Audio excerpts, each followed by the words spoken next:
Welcome to English Avenue, your home for motivational stories, viral biographies, and powerful English learning videos. Before we begin, if you want to watch the full emotional biography of Steve Jobs, the man behind Apple, we've already made it for you.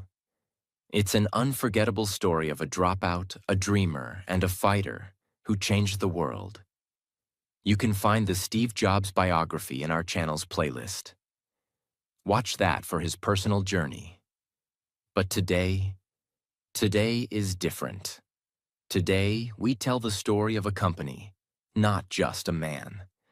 A company that was laughed at, almost destroyed, resurrected, and finally became the most valuable brand in the world. This is the story of Apple Incorporated.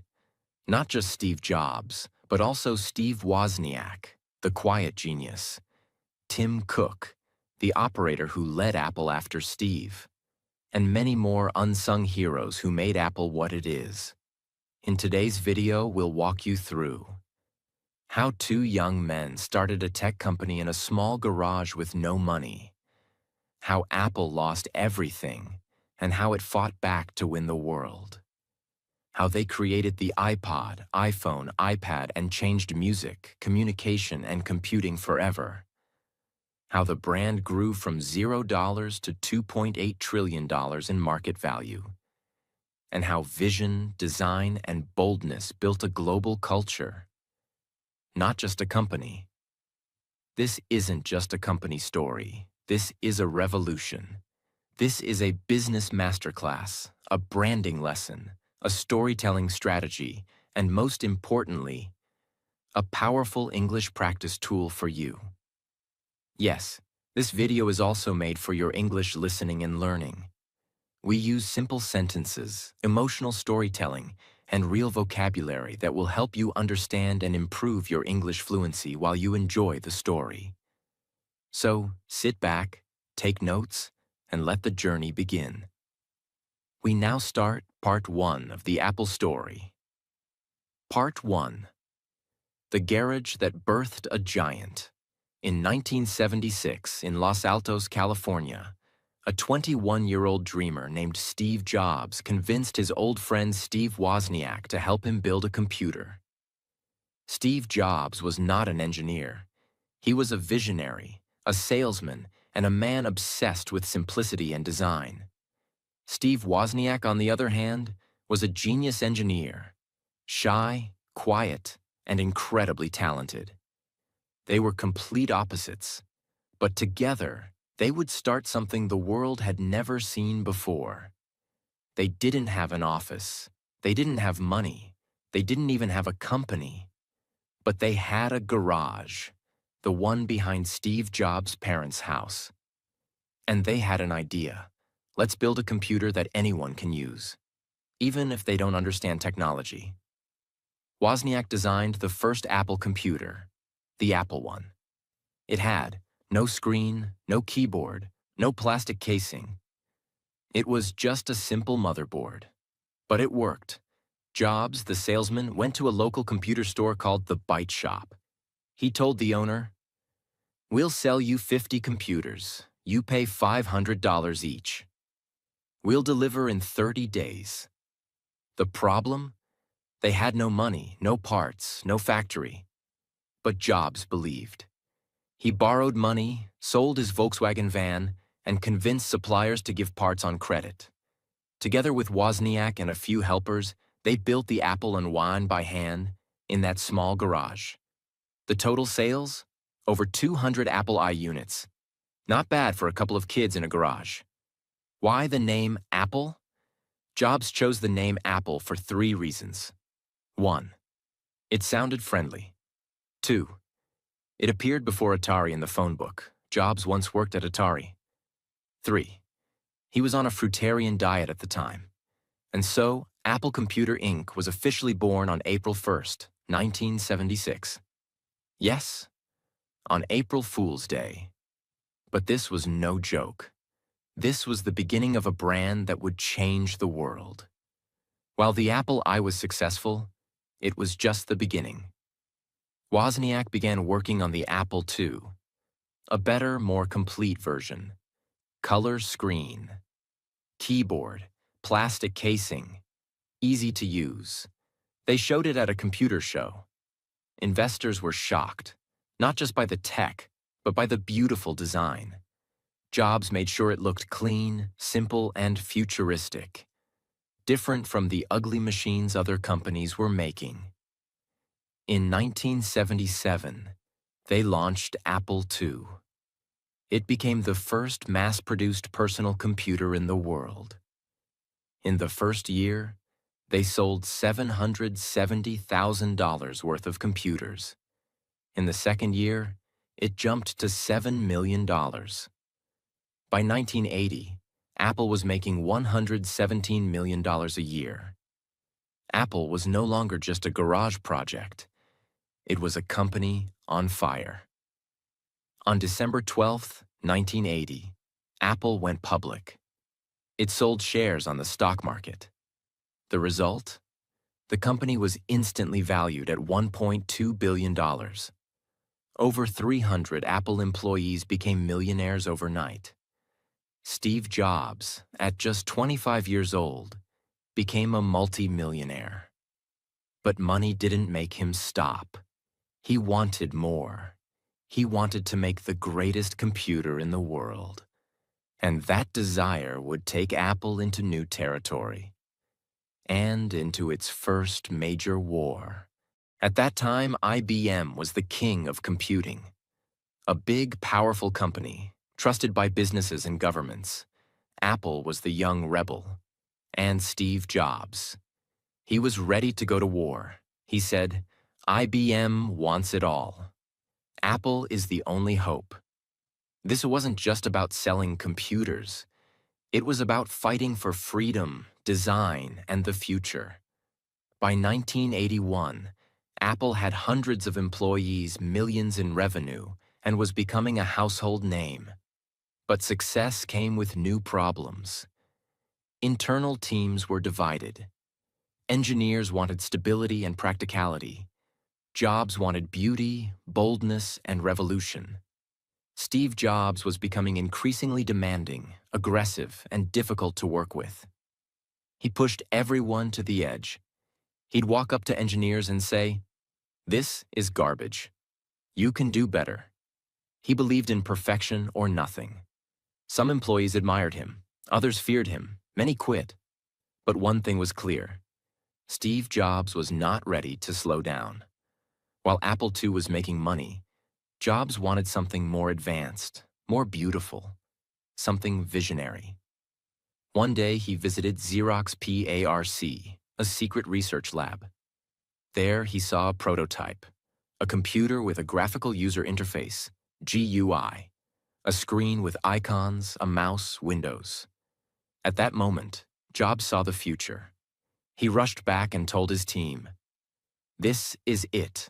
This is the future of computing, not text, not command lines, but images." Simplicity. He quickly started building a secret project, the Apple Macintosh. Jobs pulled a small team into a separate building and told them, "You are not just engineers. You are artists. You are revolutionaries." He demanded crazy hours, impossible goals, and perfection. One engineer said, "Working on the Mac team was like going to war, but for something we believed in." The Mac was compact, beautiful, had a mouse and GUI, easy to use, friendly and personal. But it was also expensive to make. Each unit would cost around $2,500 to build and would sell for $2,495, almost $7,000 in today's money. The marketing had to be legendary. To introduce the Macintosh, Jobs partnered with ad agency Chiat Day. They made a commercial, a short film directed by Ridley Scott, the same director of Blade Runner and Gladiator. The ad showed a gray, dystopian world where people obey Big Brother. Then a woman runs in, throws a hammer, and destroys the screen. Tagline: On January 24th, Apple Computer will introduce Macintosh. And you'll see why 1984 won't be like 1984. The ad aired only once, during the 1984 Super Bowl. And it became legendary. People didn't just watch it, they talked about it. News channels played it. It got millions of dollars worth of free attention. Apple wasn't just selling a computer, they were selling a movement. On January 24, 1984, Steve Jobs stood on a stage in a dark suit and launched the Apple Macintosh. He pulled it out of a bag. It spoke. "Hello, I'm Macintosh. It sure is great to get out of that bag." The audience cheered. People cried. It was magical. Apple sold 70,000 units in the first 4 months. But then, the problems began. The Macintosh was slow. It had no hard drive, just a floppy disk. It had little memory. It was expensive. It crashed often, and businesses didn't like it. Meanwhile, IBM was dominating the market. And Microsoft, Jobs' new software partner, was secretly working on Windows. Sales dropped. Retailers started returning units. The board of Apple got nervous. Jobs had once hired a powerful CEO from Pepsi, John Sculley, with the famous line, "Do you want to sell sugar water for the rest of your life? Or do you want to come with me and change the world?" But now, Jobs and Sculley were at war. Jobs wanted big risks, crazy ideas, total control. Sculley wanted discipline, numbers, predictable business. Jobs would scream in meetings. He'd ignore budgets. He'd insult people. Finally, in 1985, the board of directors made a painful decision. They told Sculley, "Steve is out of control. You have to choose him or the company." In September 1985, Apple's board removed Steve Jobs from the Macintosh division. And soon after, he resigned from the company he had founded. He was just 30 years old. At a press conference, Jobs was calm, but heartbroken. He later said, "I was out, and it was devastating. I felt I had let everyone down, but I still loved what I did." Steve Jobs, the soul of Apple, was gone. And Apple was now being led by people in suits. After Jobs left, Apple continued building computers, but the magic was missing. They released Macintosh 2, too expensive. Newton, early iPad-like device, a failure. Power Macintosh, underwhelming.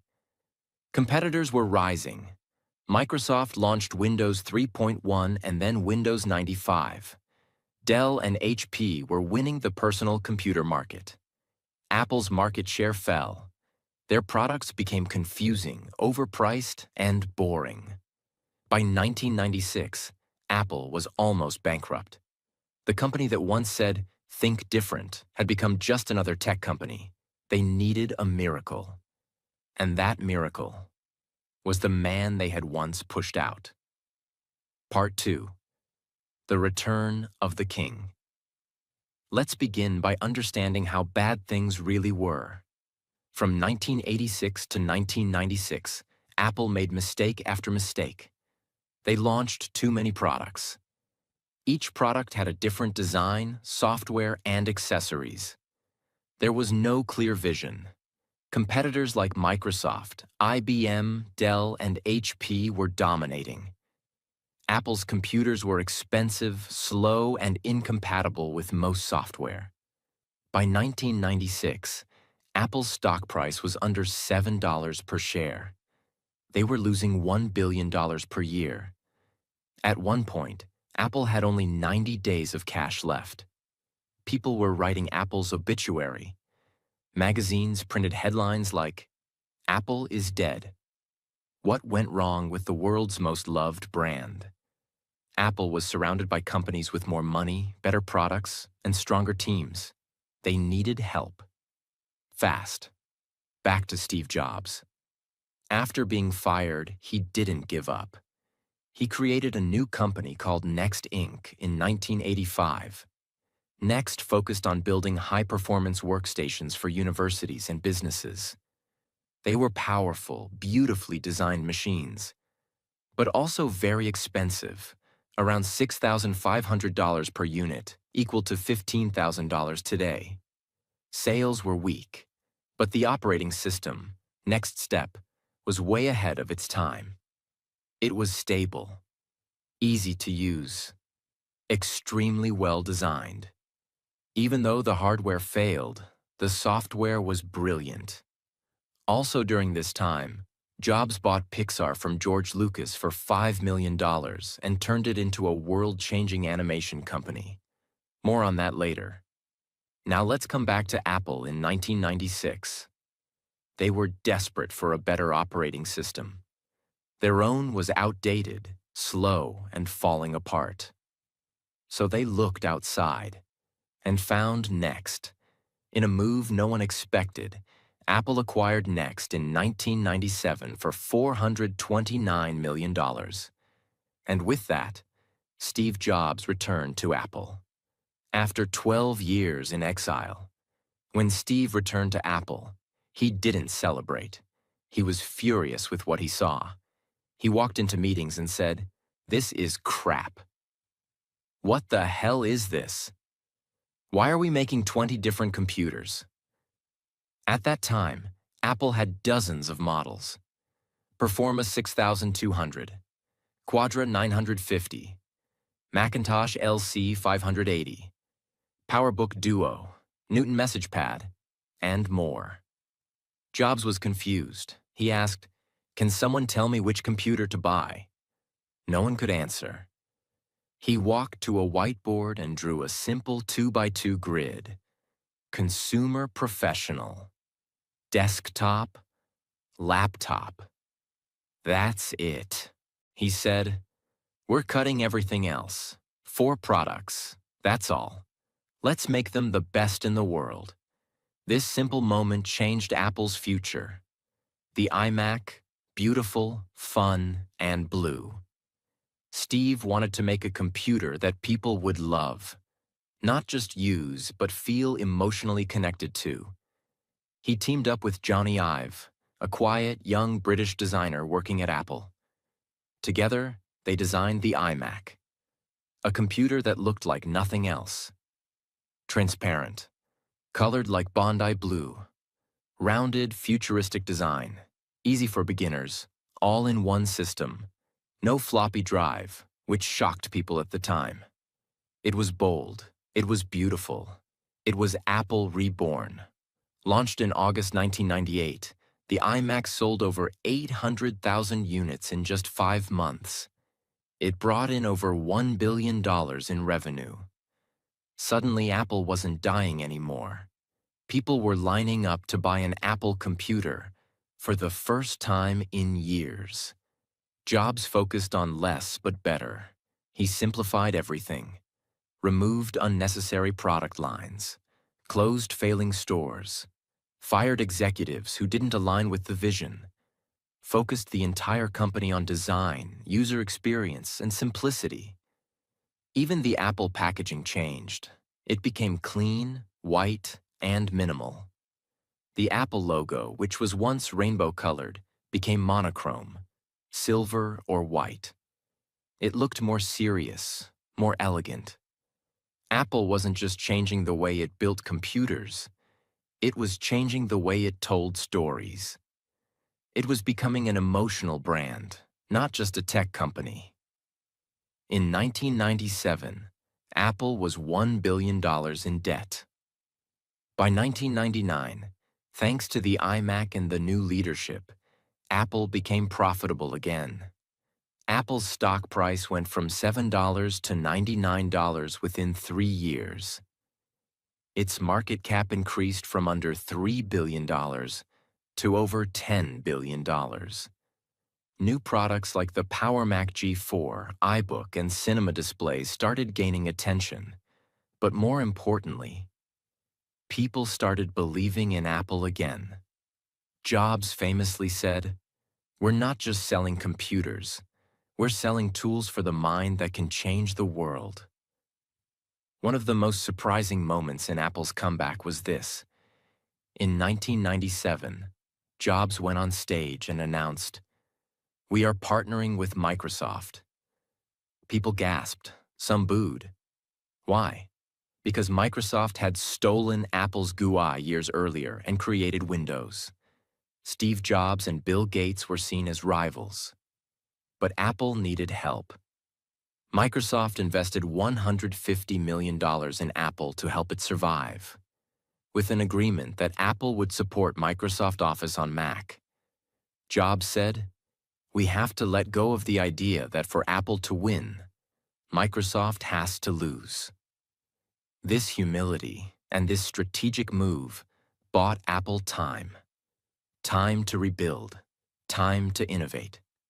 By the year 2000, Apple had a profitable business, a powerful new operating system based on Next, strong design language, a passionate user base, and most importantly, a fearless visionary back in control.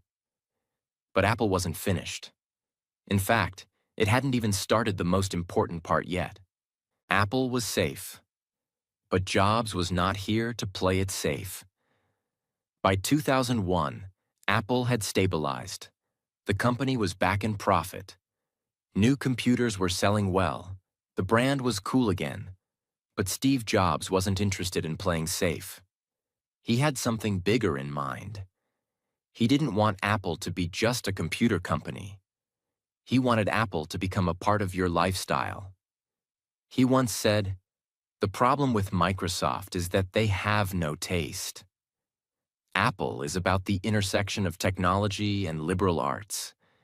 We care about beauty. About Soul Jobs was obsessed with design, music, experience, and simplicity. That's when an idea was born. At the time, the way people listened to music was a mess. CDs were bulky. MP3 players were ugly and hard to use. File sharing was illegal and dangerous. Remember Napster? Jobs saw the future clearly. He told his team, "Let's build a music player. But not just any music player. It has to be simple, elegant, and it must feel like magic."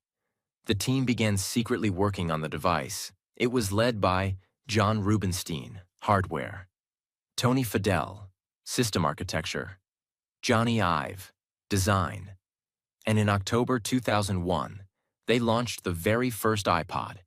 It was small, size of a deck of cards, white and clean, had a click wheel, 5 gigabytes of storage, and could hold 1,000 songs. Steve stood on stage and said just one sentence. "This amazing little device holds 1,000 songs, and it fits right in your pocket." The world had never seen anything like it. The iPod was not just a product. It was a movement. People didn't just buy the iPod. They felt it. Apple's marketing was minimal, artistic, and cool. Remember the famous silhouette ads? Black figures dancing, white iPods and earphones popping against bright-colored backgrounds. No words, just music and emotion. It wasn't about features anymore. It was about feeling. Apple was no longer selling products. Apple was selling identity. The original iPod only worked with Mac computers. That meant 95% of Windows users couldn't use it. Sales were slow at first. Only around 125,000 units sold in the first few months. Jobs realized they were holding the product back. In 2003, Apple released iTunes for Windows. Now anyone, even if they didn't own a Mac, could buy and sync music using iTunes and own an iPod. Sales exploded. Let's look at the numbers. 2001, iPod launches. 2002, 600,000 units sold. 2003, 2 million units. 2004, 8 million. 2005, over 22 million iPods sold in 1 year. 2006, over 88 million iPods sold to date. That's not all. From 2001 to 2006, Apple's annual revenue grew from $5.4 billion to over $19 billion. Net profit grew from $65 million to $2 billion. Its stock price rose from $7 to $85 per share. Apple wasn't just alive. It was becoming a global force. In 2001, the same year as the iPod launch, Jobs opened the first Apple retail store in Tysons Corner, Virginia. People thought it was crazy. Why would a tech company open expensive physical stores when most brands were moving toward online? But Jobs had a vision. The stores would be clean, minimal, and beautiful. Every detail would be controlled. Employees would be knowledgeable, passionate, and friendly. No pushy sales, just experience. The first store was a success. Then came the second, then the third, then hundreds. By 2006, Apple had over 170 stores worldwide. They were generating more profit per square foot than Tiffany & Company. People didn't come just to buy. They came to experience the brand, to touch the future. While the iPod was leading the way, Apple didn't forget its roots. They launched Mac OS X, a stable, powerful operating system. MacBook Pro, sleek and professional. iMac G5 and Intel-powered Macs, fast, modern. Time Machine, iLife, and other beginner-friendly apps. Apple computers were no longer just for designers and nerds. They were becoming for everyone. Even schools and businesses were slowly adopting Macs again. From 2001 to 2006, Apple transformed itself completely. It became a leader in music, not just tech. It created a new retail experience. It rebuilt its software ecosystem. It attracted millions of new users. And it turned its brand into something people wore proudly. The white earbuds became a symbol. Owning an iPod meant you were different. Jobs once said, "People with passion can change the world, and we're just getting started." He wasn't lying, because what came next would change everything, not just for Apple, but for the entire human race. Part 3. The day the world changed forever.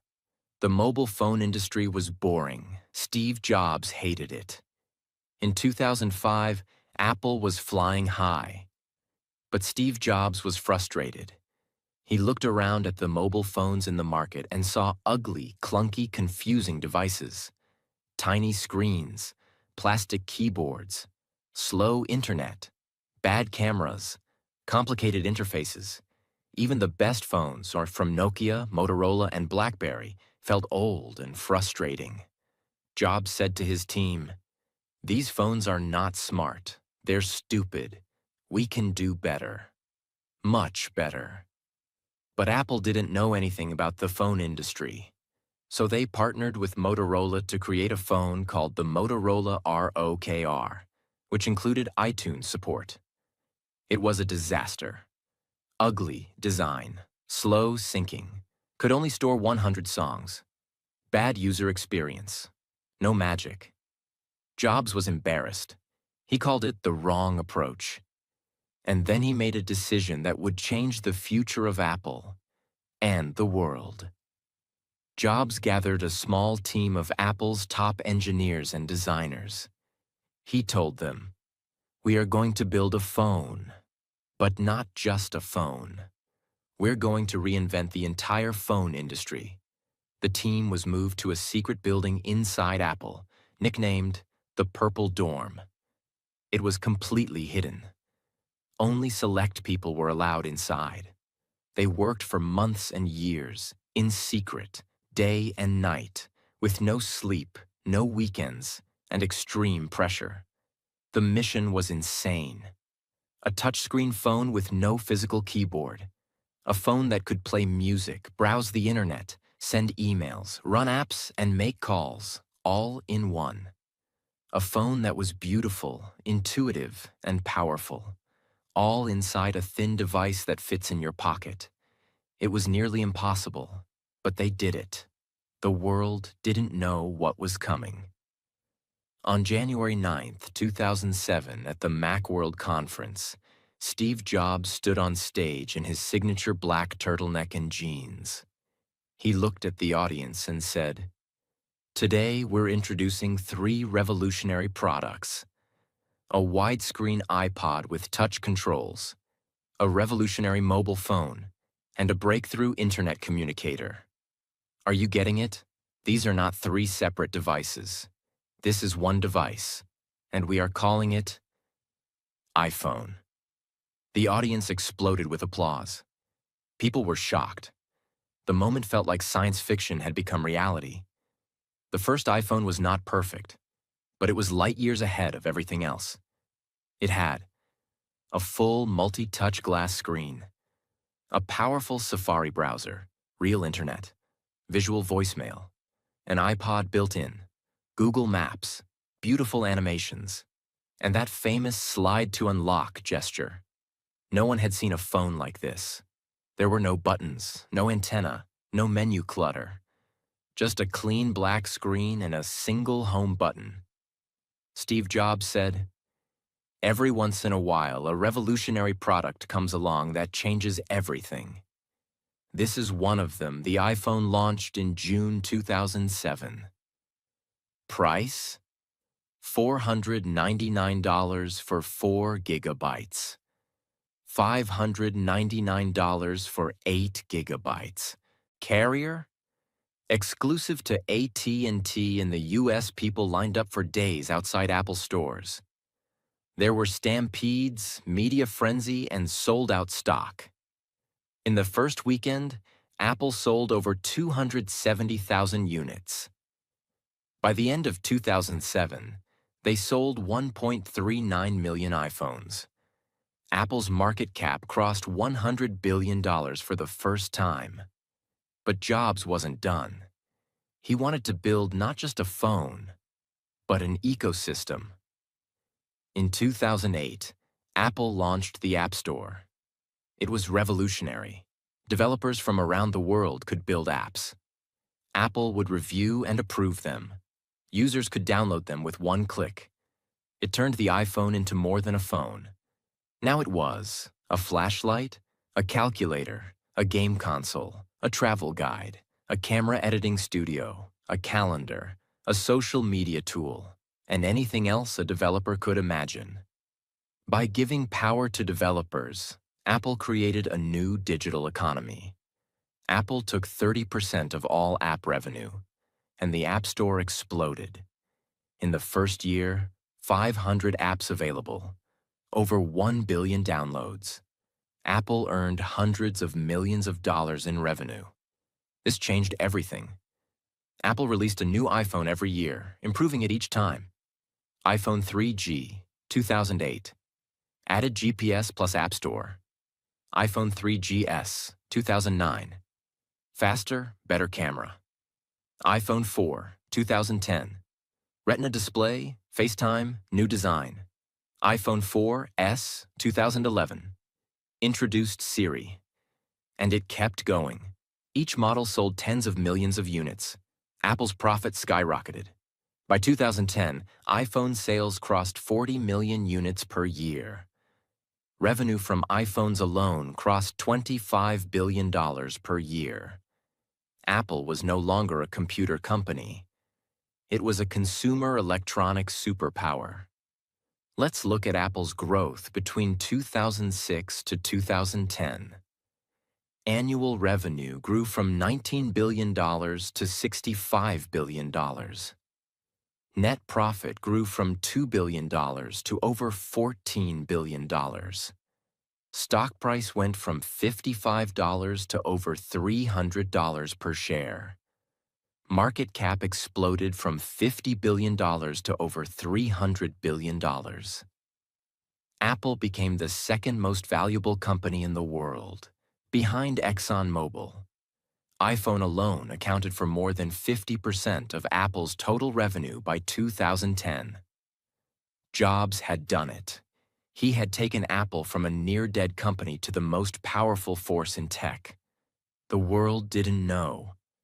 Steve was sick again. During this explosion, something dark was happening behind the scenes. Steve Jobs had battled pancreatic cancer in 2003. He had surgery and returned.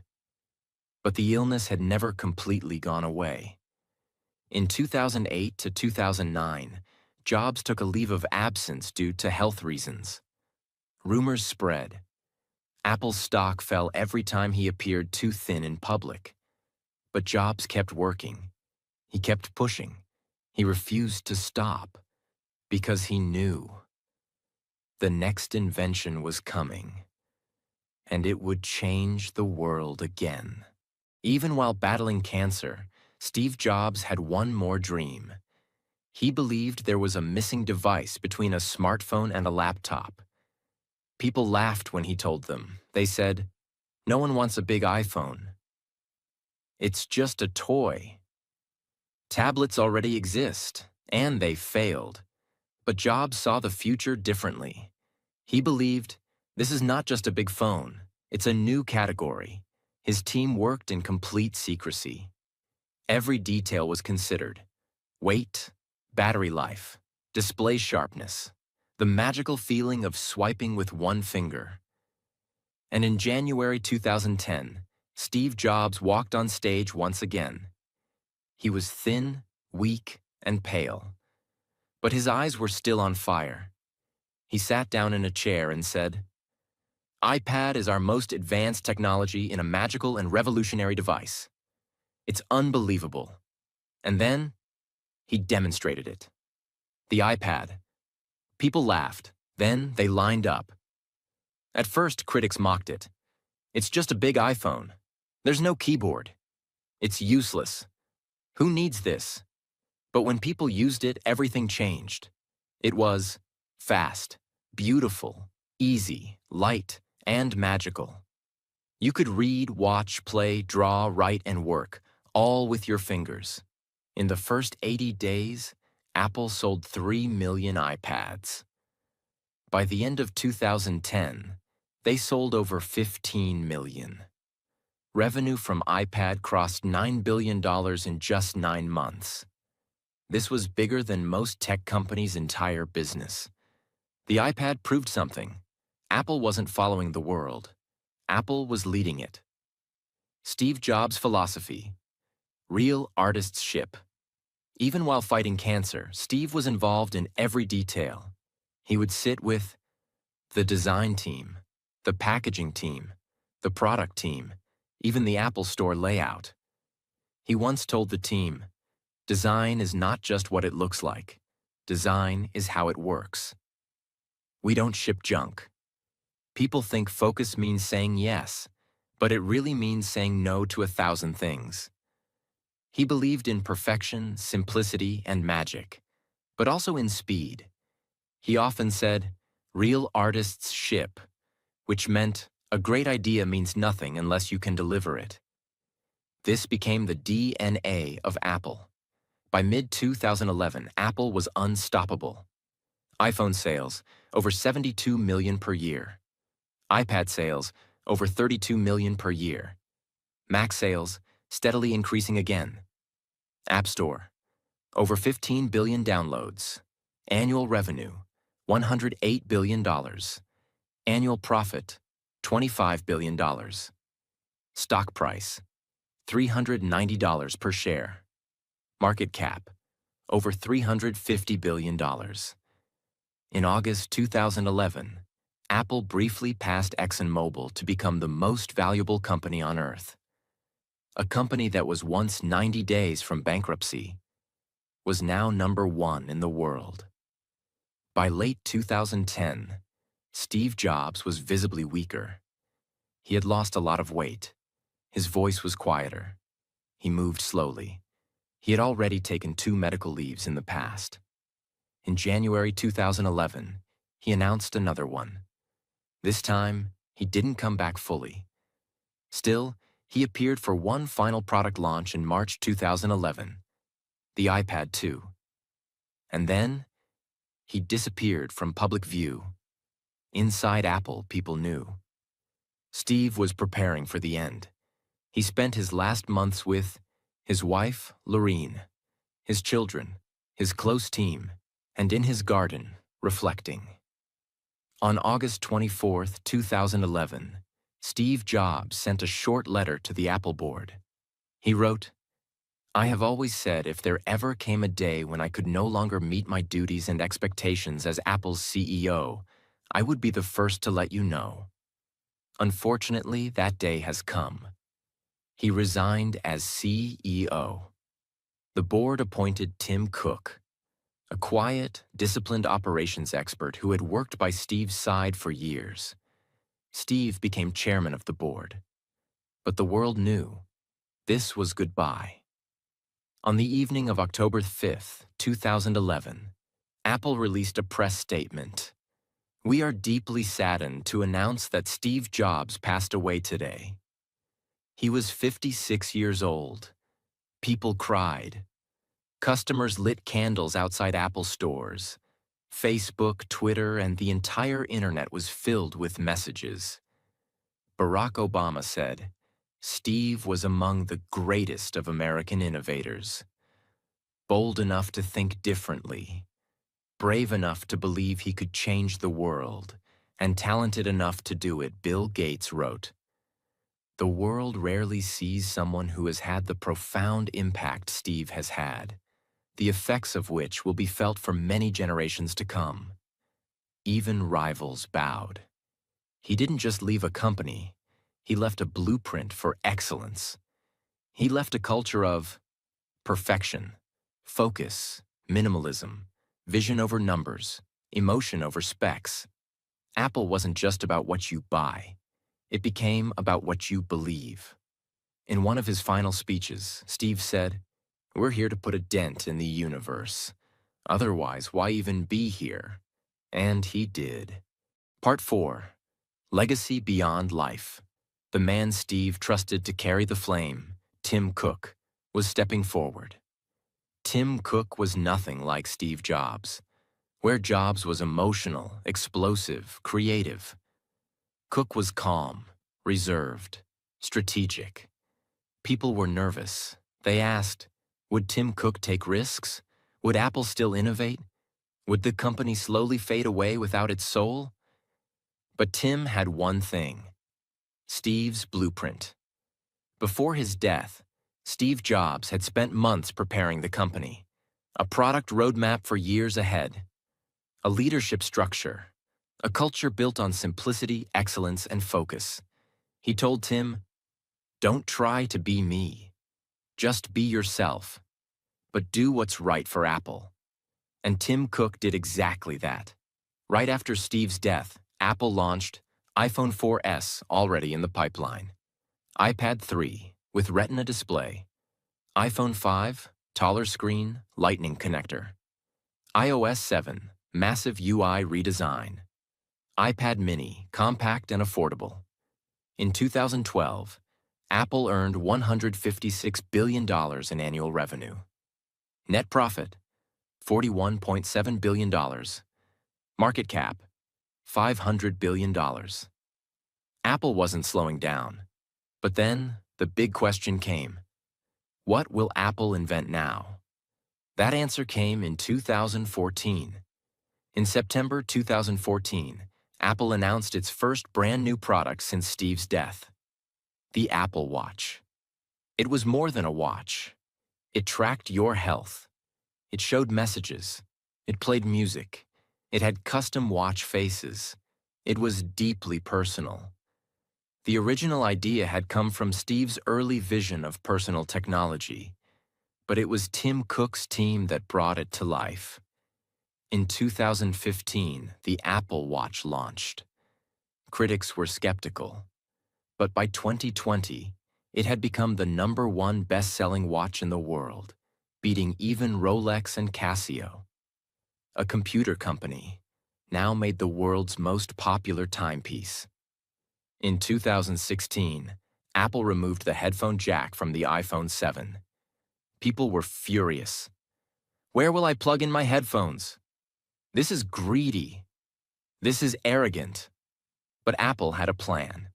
AirPods, wireless, tiny, simple, with no buttons, just intelligent sensing and seamless connection.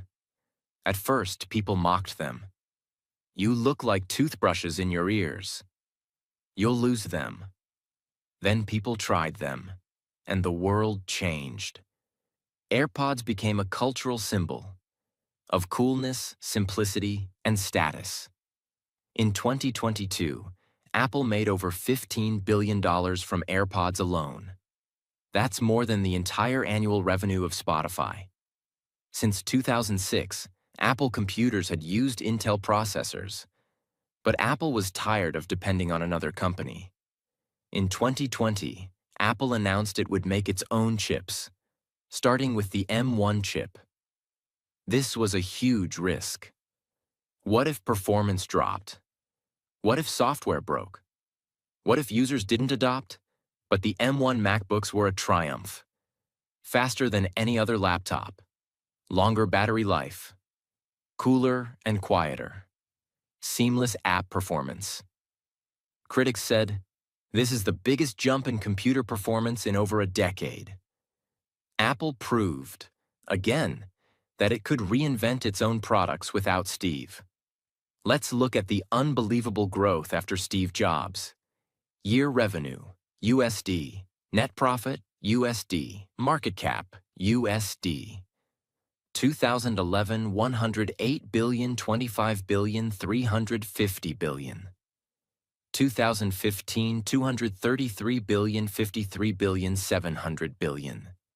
2018, 265 billion, 59 billion, 1 trillion. 2020, 274 billion, 57 billion, 2 trillion. 2022 dollars, $394 billion, $99.8 billion, $2.9 trillion. 2023, $383 billion, $97 billion, over $3 trillion. In 2023, Apple became the first company in human history to cross $3 trillion in market value. That means Apple was worth more than Tesla plus Amazon plus Facebook plus Netflix plus Coca-Cola plus McDonald's plus Nike combined. And it started in a garage. Today, Apple is not just a brand. It's a global lifestyle. People wake up and check their iPhone, track their health with their Apple Watch, listen to music with their AirPods, work and create on their MacBook. Watch shows on Apple TV plus pay with Apple Pay. Back up everything to iCloud. Apple is now a part of your home, your body, your mind, and your wallet. Tim Cook doesn't shout. He doesn't seek attention. He doesn't do dramatic speeches.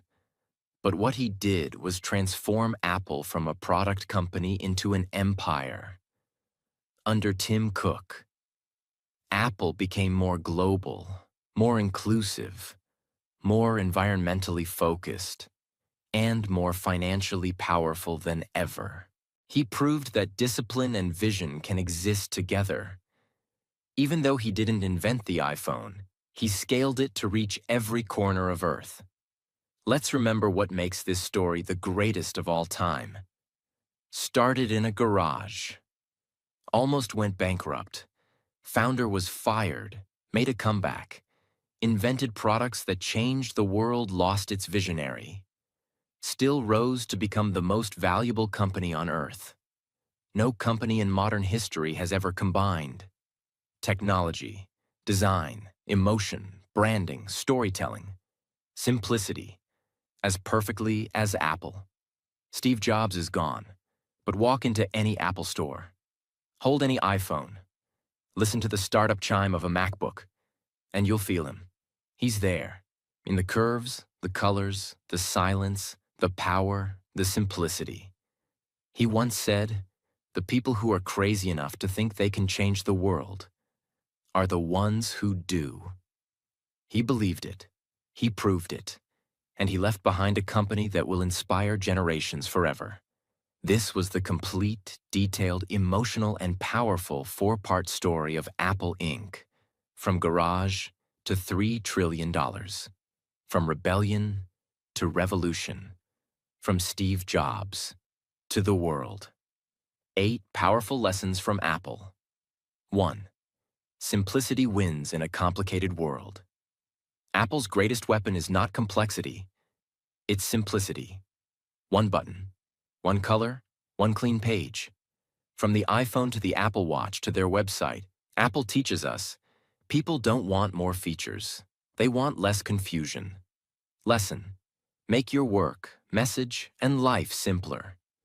And people will understand, remember, and love you more. 2. Consistency builds trust. Apple releases a new iPhone every year, a new iOS, new updates, on time, polished, familiar. They never disappear. They never stop showing up. Lesson: if you want to build a strong brand or a strong life, show up consistently, over and over again. Let people trust you. 3. Emotion is more powerful than features. Apple never says, we have 4 gigabytes RAM. We use 16-core chips. They say, it just works. Think different. 1,000 songs in your pocket. Lesson: whether you're building a business or telling your story, speak to emotion, not specs. People remember how you make them feel, not what you say. 4. Never be afraid to kill your own products. Apple killed the iPod, the headphone jack, the CD drive, Intel chips. Even if something worked yesterday, Apple asks, is this still good enough for tomorrow? Lesson: don't hold on to what's safe. If you want to grow, be brave enough to destroy the old version of yourself. 5. Don't do everything. Just do one thing perfectly. While other companies make fridges, TVs, printers, and even toasters, Apple focuses on phones, computers, headphones, watches, and they make each one beautiful, powerful, and unforgettable. Lesson: you don't have to do everything. Just do one thing, but do it so well that no one else can compete. 6. Control the entire experience. Apple controls the hardware, the software, the store, the charger, even the unboxing experience. Because of that, customers feel everything is smooth and premium. Lesson: don't just create a product. Create a total experience, from first impression to final goodbye. 7. Protect the brand at all costs. Apple never puts its logo on cheap products, never discounts heavily, never lowers quality to chase competitors. They protect the brand like it's sacred. Lesson: your name, your work, your values. They are your brand. Don't sell them for short-term gain. Protect your reputation. 8. Start small, dream big, deliver boldly. Apple started in a garage with no money. They made one computer. Then they changed the world. Lesson: you don't need to be big to begin. You just need to begin. And then never stop. Apple was never just a company. It was an idea that beauty, simplicity, and courage can change everything. It showed the world that you can start in a garage and rise to $3 trillion, that you can fall, be fired, fail, and still rise again, that you don't need to do everything, just the right thing, the best way, and that if you dare to think different, you can change the world. To every dreamer watching this, you don't need 100 ideas, just one powerful one. You don't need to be perfect, just be brave. And you don't need permission.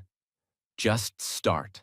Because in the end, the most powerful thing Apple ever created was not the iPhone, not the Mac, not the watch. It was belief. Belief in bold ideas, belief in beautiful design, belief in people like you. So never stop believing. If this story inspired you, don't forget to like, share, and subscribe to English Avenue. We create powerful stories to help you learn English and change your life. One video at a time. Hit the bell icon so you never miss what's coming next. Thank you for watching.